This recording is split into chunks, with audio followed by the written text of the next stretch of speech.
Welcome to the SmartKeys podcast. If you are a modern professional, you probably know that sound, that 5-minute delay. It's the sound of your entire afternoon just crumbling. Your schedule looks less like a plan and more like a tightly packed game of Jenga. One tiny move means total collapse.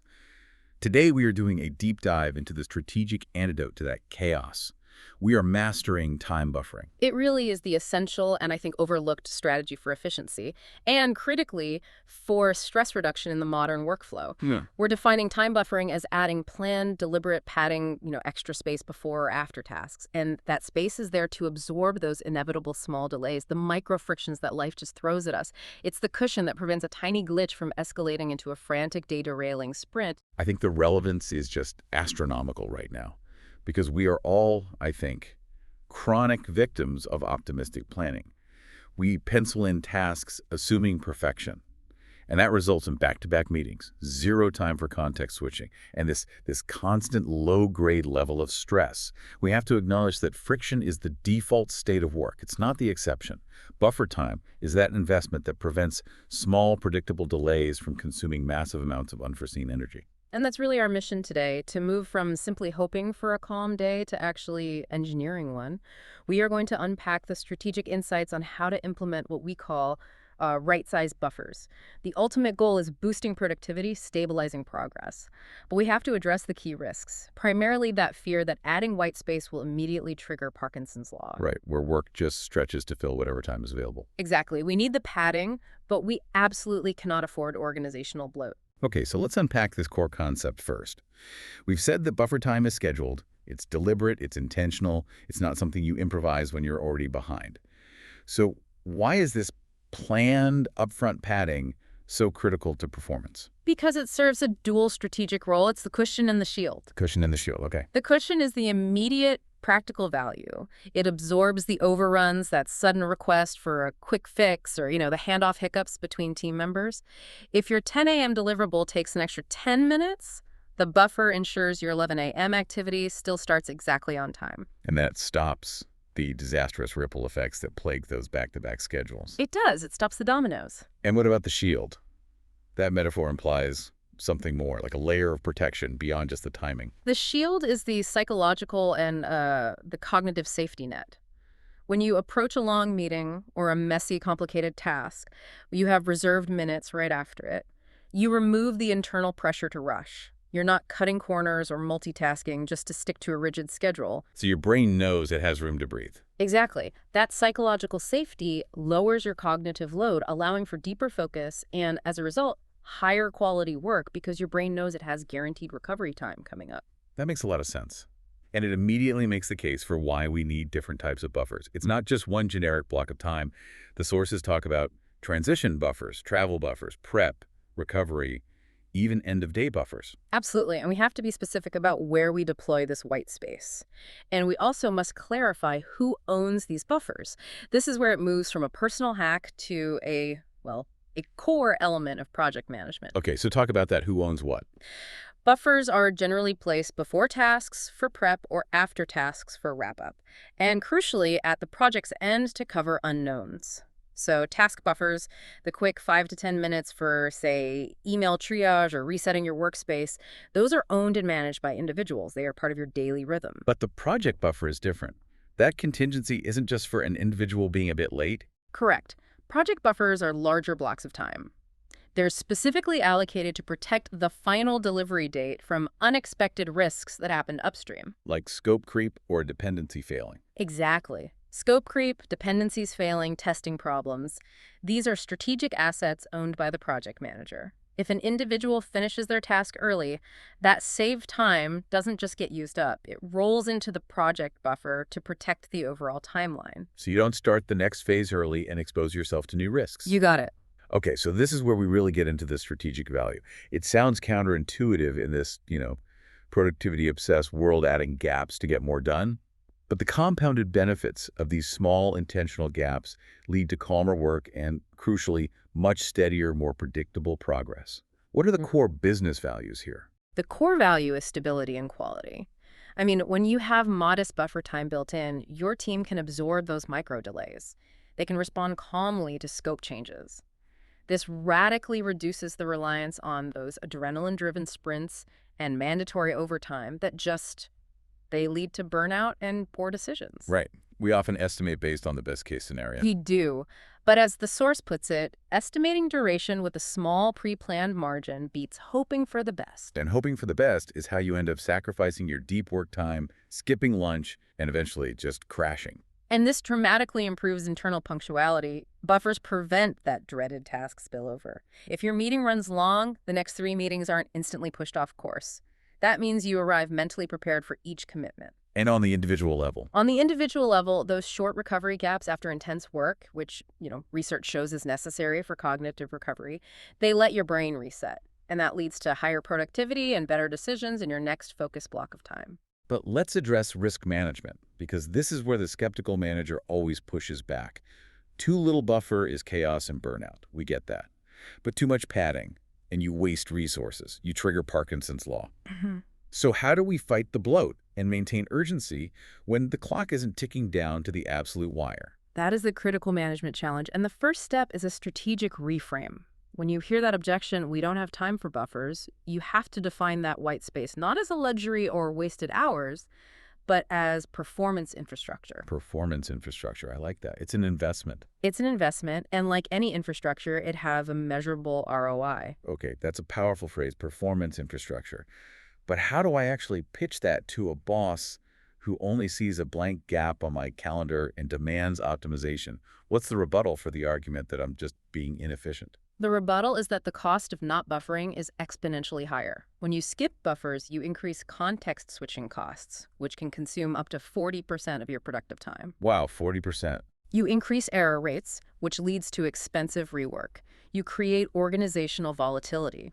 Buffers are cheap. Rework and burnout are very expensive. And to fight Parkinson's law specifically, you manage the buffer as a resource. The manager sets the target duration for the task. The buffer is kept separate. So you don't just lump it all together. No.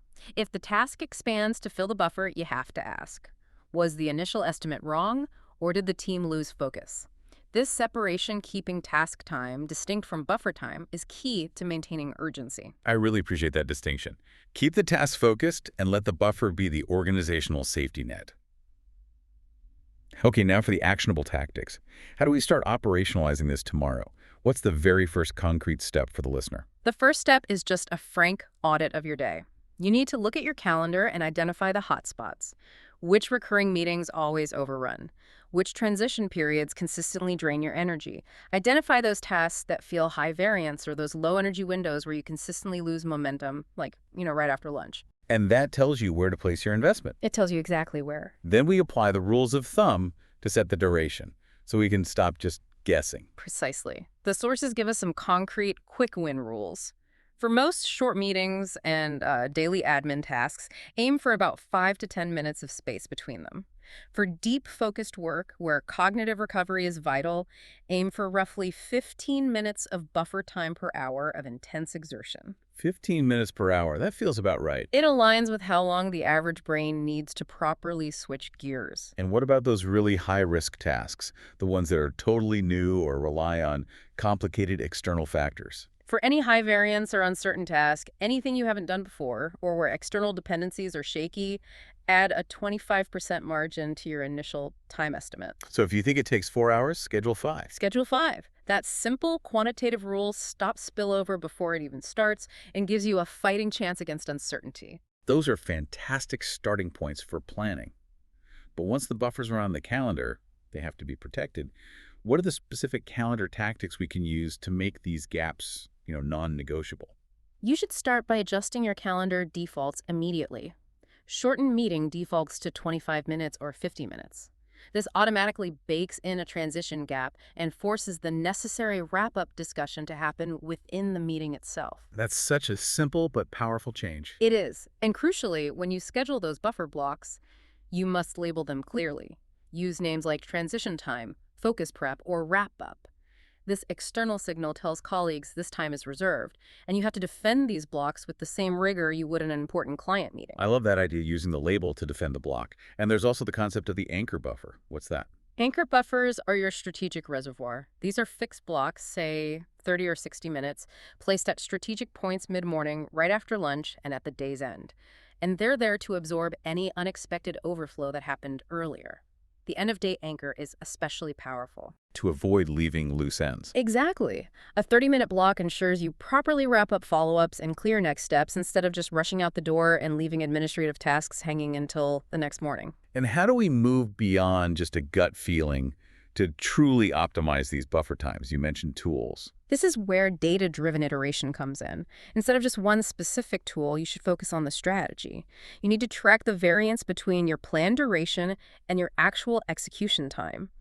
Use calendar analytics to identify precisely which task types consistently overrun. This data lets you right-size the buffer. So you add minutes where you need them and trim them where you don't. You find the task type where protection is truly lacking and add minutes there, and you trim the buffer where it proves to be wasteful. The overall rule is to set a rule, measure outcomes, and refine the approach weekly. So it's an active management process, not a one-time setup. That's it. Okay, so if we zoom out to the team and project level, how does this concept scale? I mean, buffers aren't just for individuals trying to organize their email. Not at all. In project work, the strategic use of buffers is what keeps complex deadlines safe without needing to kill the team's momentum through endless status meetings. This brings us back to that ownership distinction. The individual task buffers ensure high-quality handoffs, and those roll up into the larger, more substantial project buffer that the project manager holds. And that project buffer needs to be risk-driven, Okay. right, which requires some careful assessment. Precisely. The project manager assesses uncertainty based on the project's dependency graph. You allocate more padding where the work is highly unpredictable, new technology, reliance on an external vendor, that sort of thing. And you trim the buffer where tasks are routine and standardized. By communicating those buffer assumptions clearly, stakeholders understand what specifically protects the final deadline, and you move the conversation away from individual performance and onto systemic risk management. So you're treating that white space as delivery infrastructure. Exactly, ensuring reliable business outcomes. And for the listener at home, the stress reduction in personal life is immediately tangible if they just apply the same logic. It absolutely is. Use the same framework at home. Always add a departure buffer before outing so you aren't sprinting out the door, inevitably forgetting your keys. I do that all the time. We all do. Add a simple plus 15 minutes for errands to absorb traffic or queues. And critically, finish your evening with a structured 30-minute wind down. Put the screens away, shift out of work mode.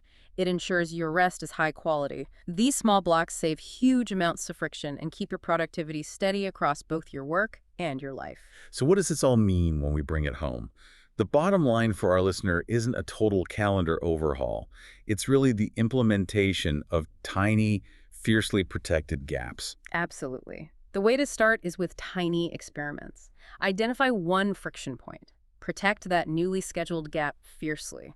Measure how it changes your anxiety level and your output quality, and then scale the approach that demonstrably boosts your productivity the most. So treating these gaps as intentional, budgeted parts of the plan prevents disruptions from becoming full-blown systemic setbacks. The blueprint is simple. Add tiny buffers, protect them, review results, and iterate. This simple framework turns daily friction into smoother handoffs, lower error rates, and much better overall project management. It transforms your schedule into a true asset. And if we connect this to the bigger picture, the highest impact buffer isn't the longest one, but the one you defend. That is the strategic lesson here. You must treat that buffer time as a meeting with your highest value client, future you. Future you. I love that. So here's the challenge for you, the listener. Identify one area of your day where you are constantly rushing. Maybe it's the transition after lunch or the minute before your first important meeting. Schedule a non-negotiable 15-minute recovery or prep buffer today.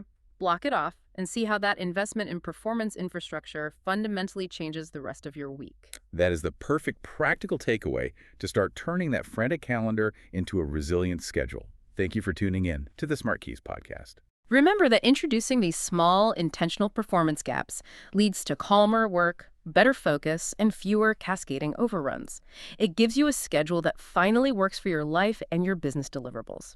If you're looking for more actionable insights on the future of work and productivity strategies like this, be sure to subscribe to the SmartKeys podcast. The link to the full article on time buffering, the concepts of the cushion and the shield, and all the specific rules of thumb we discussed can be found right there in the show notes. We'll catch you on the next deep dive.